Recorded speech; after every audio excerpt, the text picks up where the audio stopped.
Long before the title, Olympic champion followed his name. Before the world called him the greatest all-around athlete on earth, Rafer Johnson was a young boy growing up in rural Texas, later moving to California, where opportunity and discipline would collide. Born in 1934, he came of age during a time when America was changing socially and politically, yet opportunities for black athletes were still heavily restricted. His family valued education, resilience, and quiet strength. Johnson was not loud. He was not theatrical.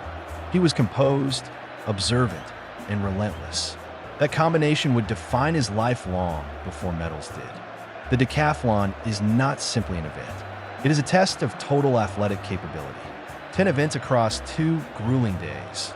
Sprints, jumps, throws, hurdles, distance. To win the decathlon is to claim the unofficial title of world's greatest athlete. When Johnson began competing seriously in high school and later at UCLA, coaches immediately recognized something unusual. He was not just good at one discipline. He was excellent at nearly all of them. Speed matched with strength, agility paired with endurance, and above all, composure under pressure.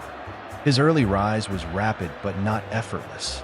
At the 1956 Melbourne Olympics, Johnson was considered one of the favorites. However, injury and inexperience cost him the gold medal. He finished with silver. For many athletes, that would have been a crowning achievement. For Johnson, it was unfinished business. Silver did not satisfy him. It sharpened him. He understood that the margin between first and second in the decathlon is not talent alone. It is mental control over 2 full days of exhaustion and stress. The rivalry that defined his Olympic career emerged in the late 1950s. C.K. Yang of Taiwan was not only his fiercest competitor, but also his close friend and training partner. They pushed each other daily, raising global standards in the event. When the 1960 Rome Olympics arrived, the world framed it as a duel between teammates turned rivals. Over 2 days of competition, the lead changed hands repeatedly. Every sprint mattered. Every centimeter in the long jump mattered. Every throw could alter history. By the final event, the 1,500 meters, both men were exhausted. The decathlon strips away ego. It exposes weakness. Johnson ran not just for gold, but for redemption. When the points were calculated, Rafer Johnson had won. The margin was narrow, the victory monumental. He had become Olympic champion and, in doing so, claimed the symbolic title of the greatest athlete in the world. But what made that moment powerful was not arrogance. It was mutual respect. He and Yang embraced competitors who had elevated each other to history. Johnson's legacy extended beyond medals. In 1968, during one of the most turbulent political moments in American history, he was present during the assassination of Senator Robert F. Kennedy and helped subdue the gunman.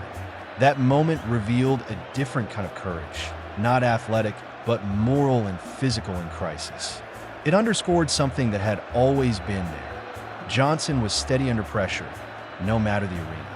Years later, in 1984, Rafer Johnson carried the Olympic torch during the opening ceremony in Los Angeles.